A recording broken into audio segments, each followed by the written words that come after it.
Hey Astros fans, welcome to today's edition of Extra Innings, the Astros Fans UK next day recap on Astros ball games. Game 144, Astros 2, Rangers 4. Let's get straight into the main talking points from a return to poor offensive habits to lose the series decider with 3 up, 3 down. 3 up, leading off Framber Valdez. It might seem a curious choice considering the score, but despite Framber's unfortunate mid-game blip where he gave up a 3-run 6th inning that proved to be fatal, this was actually a very solid outing from him overall. Framber was rightly figuratively dragged across the coals publicly after his immaturity towards Cesar Salazar in the previous showing against the Yankees, but he would have had more right to be pulling his hair out here after Yana Diaz's totally avoidable error in the second resulted in a run scoring. Framber still couldn't get his curveball going properly, but in pitching 7 innings to give up just 3 earned runs on 5 hits with 1 walk and 5 strikeouts, Framber did his part here to deserve more from our bats. Up second, Jeremy Pena. JP3 was one of few bats who could emerge from this game with any credit, driving in our tying run in the 6th. It's important Pena finds some consistent form as we try and resuscitate our bats once again. Up third, Craig Kimbrell. He's doing a good job as an Astro and pitched a hitless 8th inning in this one to keep us, at least theoretically, in with a chance of a last-ditch comeback. Kimbrell's been a pleasant surprise so far.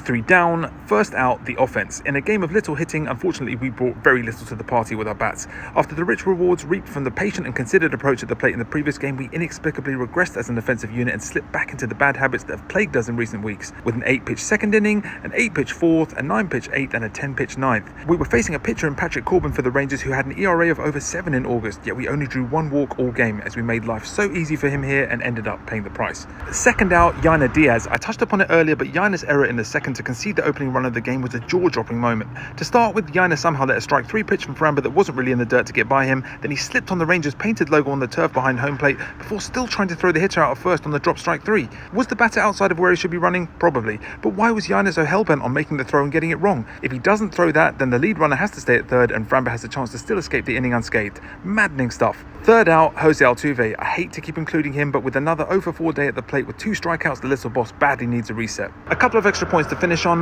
Lack of ruthlessness. With an opportunity to effectively put the Rangers out of the picture in the AL West, what we did instead was begin to let them back in. Not wise. And ride the roller coaster. We go up, we go down, we go round, we go round. Come and take a look at our form. This division race is going to go all the way. With the loss, we dropped to 78 and 66, and our lead at the top of the AL West reduces back to 2.5 games. Up next, we have a much-needed off day before a trip to Toronto to face a tough 3-game series versus the AL East leading Blue Jays. That's it for today's Extra Innings, the next day recap. Let me know your takes on the loss and the series defeat in the comments. Make sure you're following at AstrosFansUK on all platforms, and I'll catch you soon for the next edition of Extra Innings. Go Stros!